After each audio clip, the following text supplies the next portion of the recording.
کسی کے متعلق خیر خواہی کے علاوہ کچھ نہیں سوچنا چاہیے۔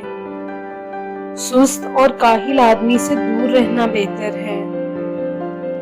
مروت اور ادب کے لحاظ سے بہترین شخص وہ ہے کہ جب اسے کوئی ضرورت پڑے تو لوگوں سے دور رہے، اور جب لوگوں کو اس کی ضرورت پڑے تو وہ ان کے قریب ہو۔ دولت مند بننا چاہتے ہو تو صرف یہ ایک کام کر لو، دنیا کی دولت تیرے لیے جمع ہو جائے گی۔ اگر تم لوگوں سے اپنی امیدیں ختم کر دو گے تو دولت مند بن جاؤ گے۔ جو شخص اپنی ذات سے زیادہ دوسروں کا خیال رکھتا ہے، اللہ تعالیٰ اس کی عزت میں اضافہ کرتا ہے۔ جب ایک بات تم کر لو پھر بار بار اس کو مت دہراؤ۔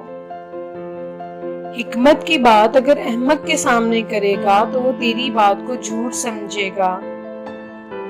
کم سخن بنے رہو اور حالت خاموشی میں بے فکر مت رہو۔ حکیم لقمان سے پوچھا گیا کہ آپ کیا حکمت کرتے ہیں؟ فرمایا کہ جو چیز خود معلوم ہو جائے اس کے پوچھنے کے در پہ نہیں ہوتا، اور بے تکلف کلام بے فائدہ نہیں کہتا۔